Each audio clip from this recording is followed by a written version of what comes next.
Okay. Aloha everyone, how are you? Um, I wanted to come on today because I wanted to talk to you about that dream I promised I would share with you. I think in the last video I was talking about the ventriloquist, and I promised that I would come back on and share with you the dream about the lions and everything like that. So here we go. It's actually two dreams now because since then I had another dream and I feel like it's related. And I also feel like this dream is like personal, but at the same time I feel like it also means something larger. But I did say that I wasn't going to share, my interpretation of it, because I do believe that this dream means something to me personally and things that I'm seeing and witnessing. But I also think that it's one of those dreams that is applicable to everybody, and the symbols might kind of help you to understand something that you may be going through, because I kind of think this is kind of like a spirit that's going around. Okay, so here we go. And I do not remember all of the elements of this particular these dreams, so I'm just gonna like try to share the most memorable or the most stand outish type of elements. So in the first dream,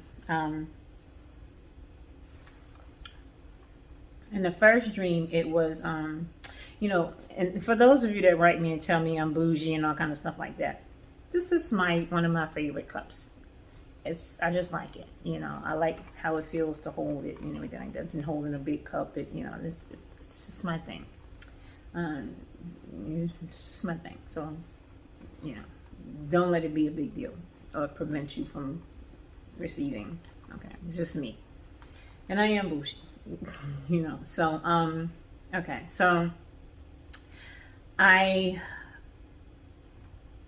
saw like a bunch of courtyards, and they were very elaborate courtyards, and they kind of squared out, zigzagged off and everything like that. But each one of these courtyards were like connected to mansions. They were all mansions, and it was like a courtyard neighborhood type of thing. They were all connected to. And so I was coming from from this direction, and then I made a right to go down this one courtyard. And on either side, I could see, mansions here, mansions. It was all mansions, like a mansion neighborhood, So I remember when I made the right and was going for it, I saw what looked like in the distance. I could not make out his features or anything like that, but it seemed like it was a Middle Eastern man, and he kind of had like a white turban on and everything like that, and he was coming towards me. And I remember thinking, oh my goodness, I remember he had the white turban on, and he had like a white dress shirt, kind of linen type of flowy shirt on, not business, but like a like a linen, a nice debonair suave kind of, he had on like some khaki color pants, and so it was kind of like he was wearing white and like the color of some really light color sand. That's the colors, and I could tell this was like a Middle Eastern type of landscape. It was very like, even the mansions had like an Indian, Middle Eastern type of theme, or what have you.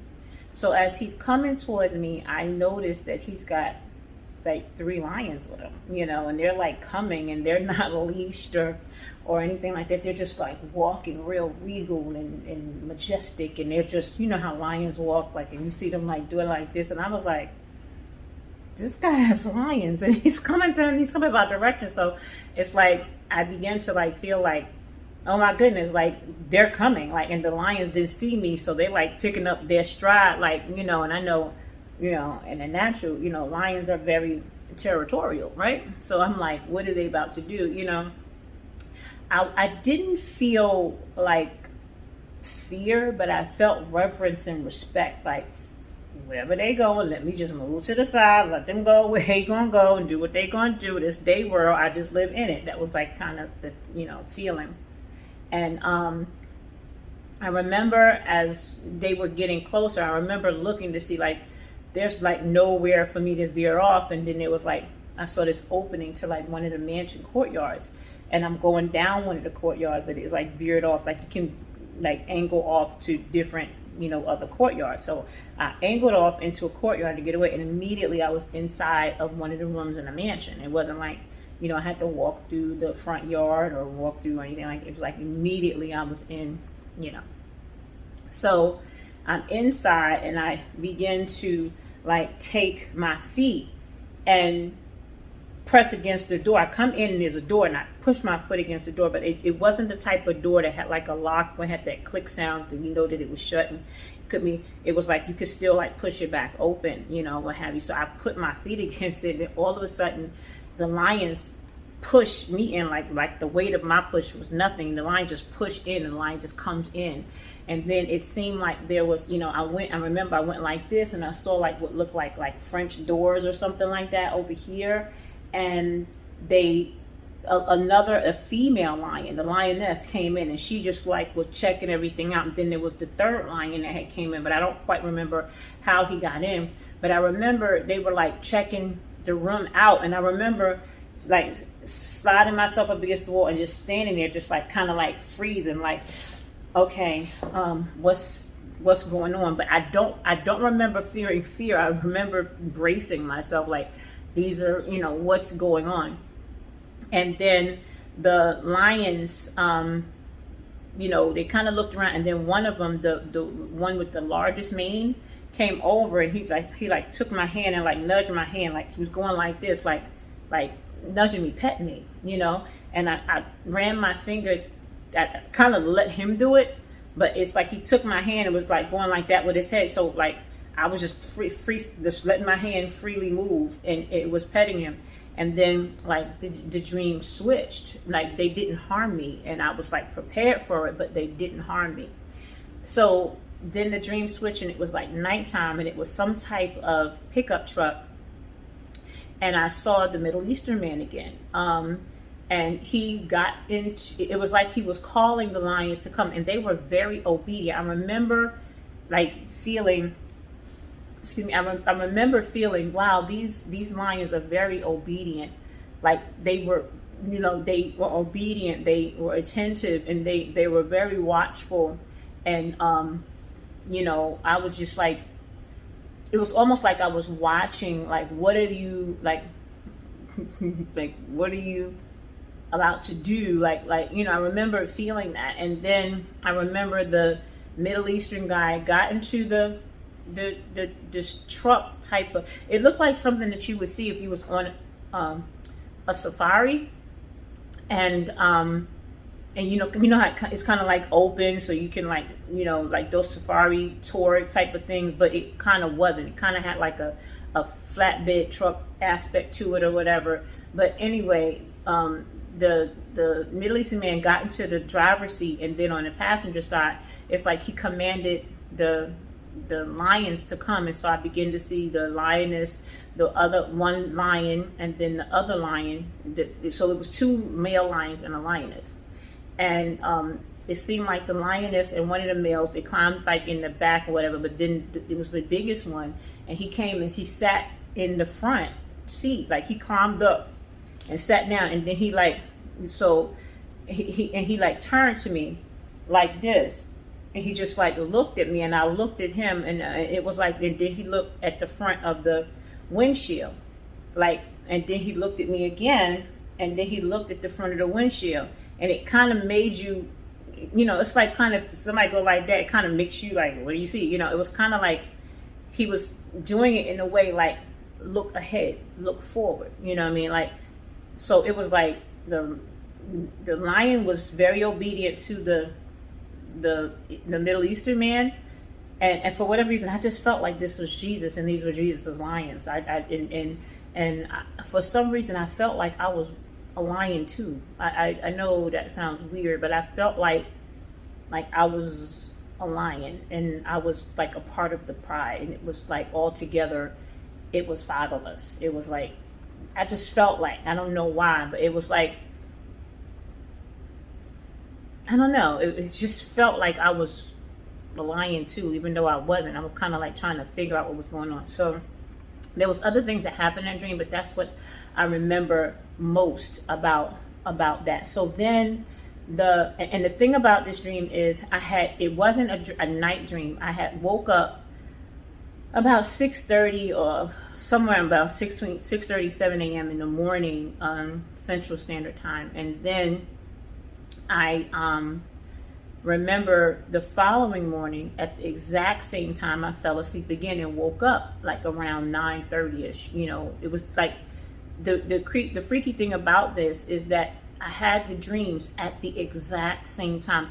I woke up and I fell asleep, had the dream, and then woke up at the exact same time. And I remember looking at the clock saying, oh, it's about 9:30. I think it was like 9:32 or something like that. I believe it was 9:32 both times when I woke up. So I was like, that's when I started to think like, maybe these dreams are like connected, because at first I didn't pay as much attention to the dream as maybe I should have. So the next dream was really had a dark feeling, weird.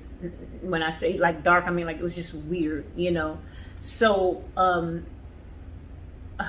that's okay. So I was in what looked like and I'm leaving part of this out, and I know this is probably like a mistake to do this, but this is the part that I want to like share with everyone. Everything else I'm still meditating on, and I don't know if I'm supposed to share that with everybody, but until I hear from the Lord, I'm not going to. I can't stand those, a lot of times the prophets come on and they're like, oh, the Lord told me to say something. They're just so excited that they heard something. And I did this too, so I'm not going to be a hypocrite. I used to be super duper excited. Like, oh my gosh, God said something to me. I want to just tell everybody. God just said something to me, and I just have to tell you because it's just bursting out of me. I just want everyone to know what God said. But that's also a sign of immaturity, because sometimes God needs to know he can trust you, and he wants to talk to you about something, and then he wants to, minister to you. He wants you to meditate on it. He wants you to pray about it. And then, sometimes he wants you to deliver the message a certain way and not just, hey, I said this. Sometimes that he wants you to share the revelation of it, and sometimes he doesn't. And then sometimes, you're not really sure if a message is for everybody or if it is just for you, or maybe it's just not a season. I've done that before, where I've spoken things about the Lord, shared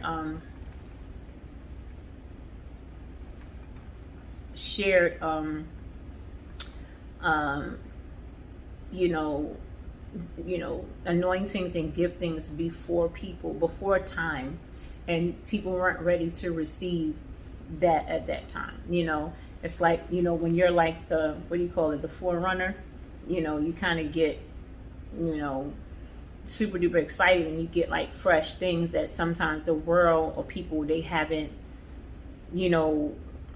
been exposed to yet. And so they, it's like human nature sometimes to be afraid of things that they don't really know about yet, or they're not used to, or anything like that. So they kind of, their first thing is to like think negative, or whatever. Some people are like that. They get fearful before they ask the Lord for understanding. So sometimes when you share things before time, you get labeled things like witches and all kinds of stuff like that, because it's not common with everybody yet. Your anointing might be fresh, and then when it happens and somebody calls you out your name, and now the Lord has allowed this thing to be birthed in the earth, and they're doing it now, they don't apologize, they don't reverse what they've done after they've damaged you. And it's just like, I've had to deal with that. So just learn from that. I don't want that to happen to anybody. You know what I mean? Just wait on the Lord. If he says it, wonderful. If not, don't rush it, because learn from me. It's been a headache. It really has.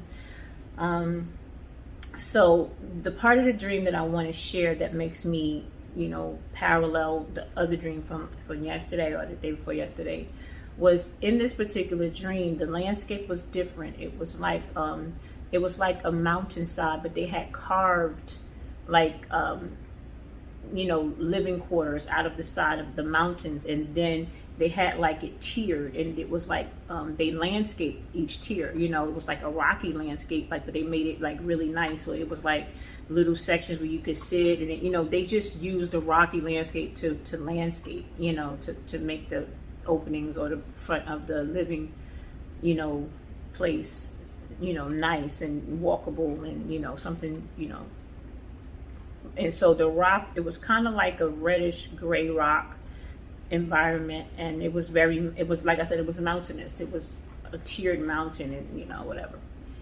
So I end up going into one of the, I guess, apartments or living quarters, and when I got in there, I saw a cousin, and she was sitting at a computer. That when I got inside, it was an old house that I used to live in.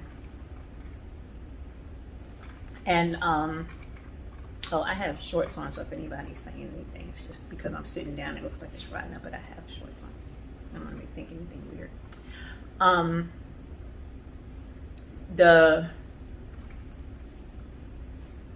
room was one of the rooms that was in one of my old houses. So when I went in there, my cousin was sitting at the computer, and when I walked into the room, she was like, "Oh, hey, Asia." She said, "I was just sending you, this money. I just sent you $500. And I was like, "What?" And she was like, "Yeah, I sent it to your ministry." And I was like, "Well, where did you send it?" And I had a feeling it was like a CashApp or something. She was like, "I sent it to this address." And wherever it was Queen something Tia. So it was somebody else. It wasn't me. And I was telling her, I was like, "That's not my email address. That's not my CashApp. That's not." She was like, "It's not. I thought it was. I didn't know." And I was like, "It wasn't me." I said, "Why didn't you just call me and ask me if you wasn't sure?" And she was like, "Well, you're right. And then all of a sudden, her chair is in the middle of the room. It's not at the computer, and the computer was on the left-hand side of the room. And now she has a lone chair in the middle of the room. And then my daughter walks in, and it's my youngest daughter, and she goes and puts her head in her lap, and my cousin begins to stroke her head.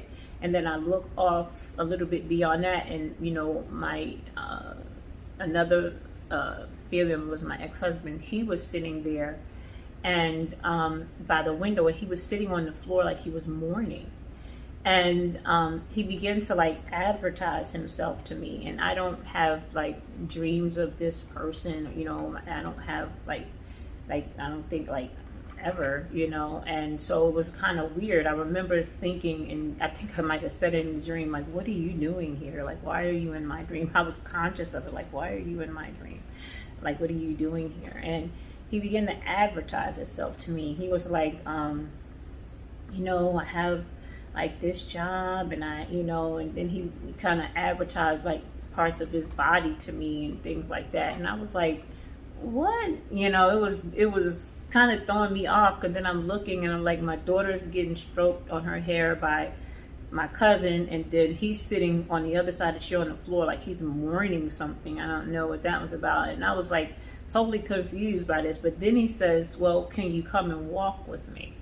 I want to talk to you." So I guess he didn't want to talk in front of my cousin and my daughter. So I remember thinking, God, I'm not doing anything. Like I remember thinking if I was doing something, I probably would have said no, but because I wasn't doing anything, I just obliged him, So I started to walk, so we leave out. So now we're back on this rocky, landscaping type of thing. So I remember we walked off to the left, and it starts to incline, and you see the rocks. They like had rock gardens and all kinds of stuff like that. And I probably walked with him, in dream time about 30-40 seconds. And then we were walking up some steps that kind of curved up. And I remember as he was just talking. And I remember I stopped walking, and I just thought to myself, I was like, "I don't want to go with you anymore. I don't want to talk anymore." He didn't do anything. He was very nice, and it wasn't like an argument or anything like that. I just didn't want to do it anymore. So I just turned around, and I started walking back to the living quarters that we just left, where my daughter and the cousin was. And then I noticed something that I hadn't noticed when I first left out of the the living quarters, but it was insignificant when I walked out. When I first walked out following him, I looked and I saw 3 cats, and it was 2 house cats, and one was like a pygmy lion, and all 3 were black, and they were dirty, dusty, dirty, not like mangy or emaciated, but they were very dirty. They were like stray. They looked like they were stray cats, and they were just living, any kind of way. And what happened was, this pygmy lion, it had a mane and everything like that, but you can tell it was like a baby. And baby lions, they don't have a mane, whether it's a male or female. They're still, like just regular. But this one had a mane, but I could tell it was still a baby. And these 2 domesticated cats, it felt like they was its parents, and like one of them slept with a lion or something, and it produced I felt in the dream the word retarded, like it made a retarded lion, and it was a pygmy. It was like a little lion. It was minus the mane. It was like kind of a little bit bigger than the house cats, and house cats are not that big, so. But with the mane, it made it give the appearance that it was big, and it had the thickness of a lion, which would naturally be thicker than a regular house cat. And I remember the 2 cats, I just felt like they were its parents, the 2 house cats, and they were dirty too. And one of them went over, and how animals, they'll pick up their young by the neck and carry them around and everything like that. This cat went over and picked it up by its mane, and it was so big. It was just like that's the look it had on its face. It just looked miserable. It looked sad. It looked depressed. It just looked like.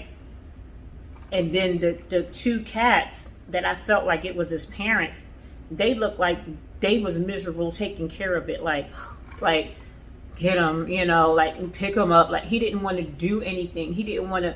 Like it was like he didn't even want to move. Like they were making it like move, and it was just like it was pulling it, and it was like, and it was just sitting there, and I was like, wow. So, but when I first came out, I saw the cats, but they were just insignificant. It was just like part of the scene.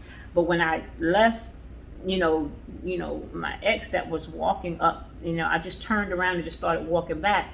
That's when I noticed the cat. Like I actually paid attention to them.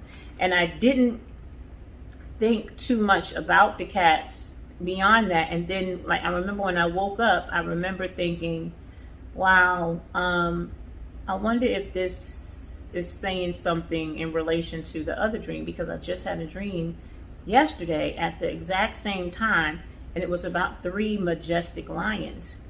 And if you know about lions symbolize a lot, but in the context of the first dream, it was like the lion symbolized it was majestic, it was authority.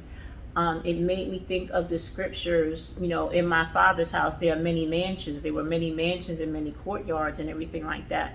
And then I saw the Middle Eastern man, and I felt like I couldn't make out, his features or anything like that. I just felt like this was Jesus, and this was his lions, and these was the mansions, and everything like that. And then I had a feeling in the first part like I was Daniel in the lion's den, and my rabbi had just told me, he was like, Asia, I don't want you to leave, I want you to take a break, well, he didn't use those words, but he was saying that he didn't feel like that. He wanted me to take a break because he felt like the Lord was going to deliver me from within the lion's den. And so for me, a couple of weeks later to have this type of dream, I was like, wow. And then when I shared it, it was like, this makes me think of the lion's den, because the lions came in, and clearly I was like, I had a reverence, like these things could tear me all the way up. And they saw me, they started coming to me. They didn't start galloping or anything like that, but they had a confidence about them, a regalness about them, a royalty about them, and they were not leashed, but they were still and yet obedient to the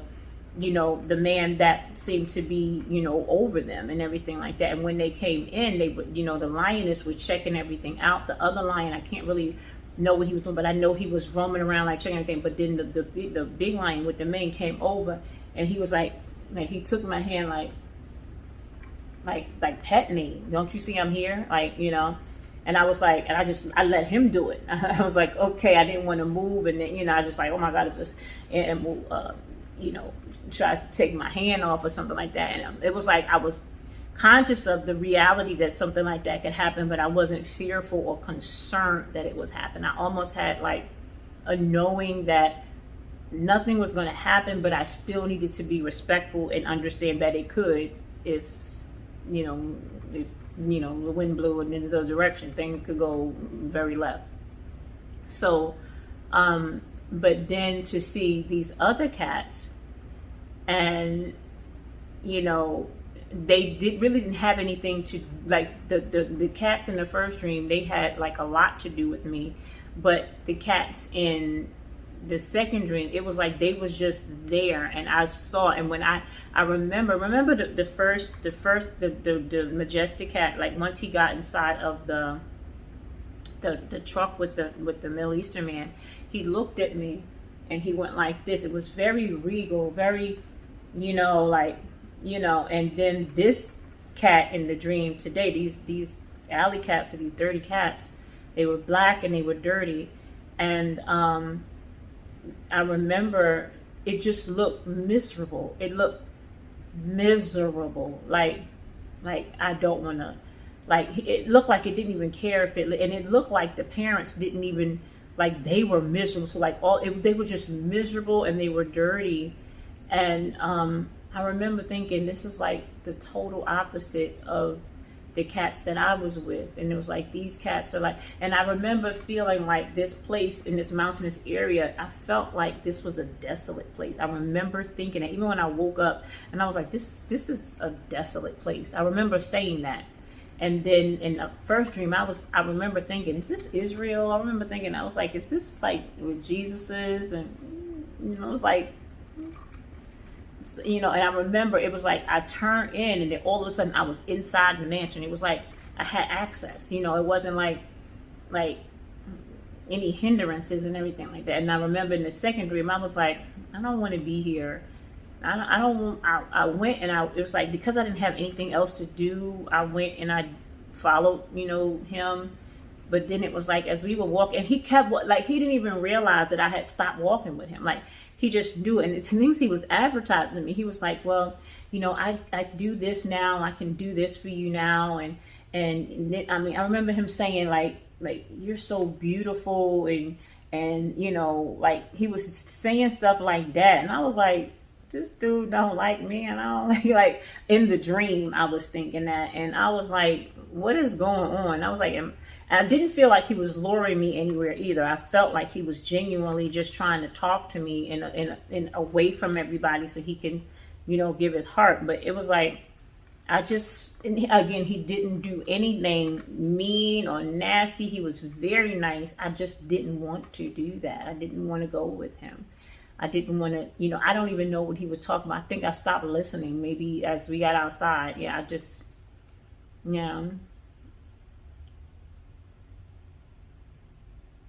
So, yeah.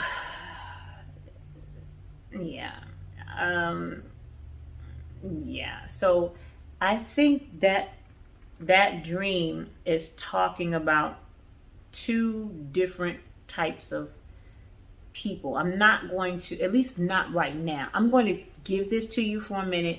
I want you to pray about it and look it up, because the lions, they mean majestic, they mean authority, they mean strength, they mean courage, virility, and all of that. And then what happened to this other set of cats? They were like domestic house alley cats, and one of them looked like it was supposed to be a lion. It was jet black, but it was dirty. It looked like dust. It was a dusty dirty.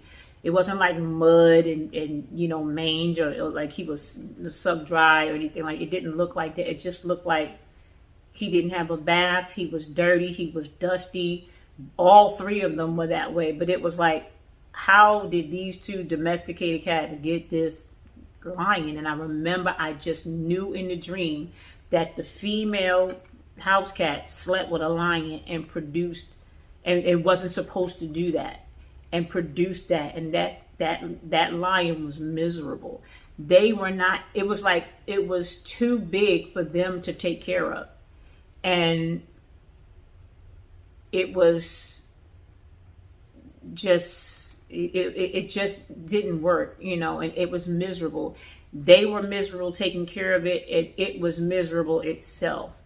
So that's what the dream was. That's what I saw. And I'm going to let you, you know, spend some time, you know, like with that.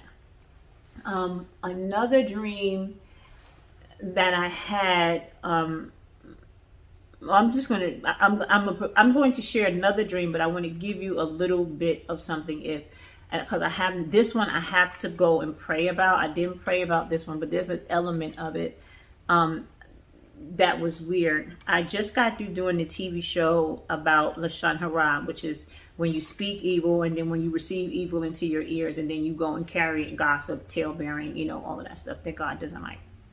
It's an abomination. You won't get into heaven, you know, with it. So in the dream, one element of the dream, and I'm going to share this dream in a few, just not in this video, but it's just a little something for you to taste. In the dream, I felt something in the back of my throat. So I go in the bathroom and I'm like, you know, I hold my mouth open and I have like a light and I could see in the back of my throat. And so I'm like, what is that? And I'm looking, what is that? What is that? And somehow or another, there was like money in the back of my throat. And when I was trying to go and dig to get it out, like, you know, like that, trying to get out, I couldn't get it out because my flesh had begun to merge with and grow over it. So you couldn't, so it was like in there. I couldn't, like, you would have to get surgery to cut through tissue to try to get out, but it was becoming, so there was money all like in the back of my throat. And I remember I saw $1 bill. I actually saw the number 1 through some of the flesh that was trying to, you know, merge with the money in the back of my throat. And then another part of that dream, I saw like there was a worm in my ear. And I went and I was like, what is going on? And I went and I pulled it and I took it with my foot and I pulled it out. Now, the thing is with that, I was like, what in the world is that? So I know worms represent curses. And so it might have been, I heard somebody curse something or something was going to, I had something in my ear that was not supposed to come into my ear and it was pulled out and take it off of me.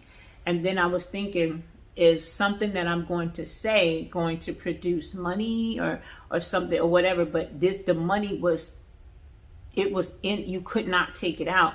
So if you would like to share your thoughts with that dream, I'm going to go into meditation and pray with the Lord and ask him for revelation. But I just thought it would be kind of cool to share it with you all. And especially since y'all are writing me, we need to interact more.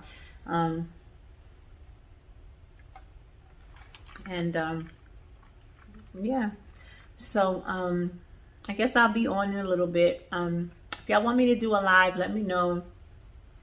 I don't really like do them that much, but I don't want it to just be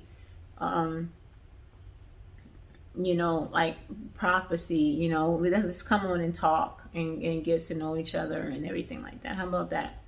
But again, I know some of y'all wrote me. I know I asked you to please blame it on my mind, not my heart. I know that I left some people out. Miss Taylor, Linda, please forgive me. I know that there was a lot of names that I left off. I didn't, you know, purposely. It was just my thoughts was just, you know, just let me just tell all of you. God bless you. I love you back. I'm going to take a break right now. I'm going to take a break right now. And I'm going to be back on in a few minutes. I'm just going to grab something to eat. But I'm going to put this up so you guys can start, you know, just like taking a look, checking it out, and tell me what you think about those dreams. I believe it's something personal. I believe also it's something like a local issue going on. And I also believe that it's a national issue with the lions and the cats. But by all means, you can share and we'll come on and we'll talk about it. Maybe this could be what we do a live about. Just let me know. It doesn't have to be a lot of us either. But we'll see. You never know. God bless all of you. And I'll be back on in a little bit. Aloha and shalom. Oh, Today is Sabbath. Shabbat Shalom, everyone. Shabbat Shalom. Aloha.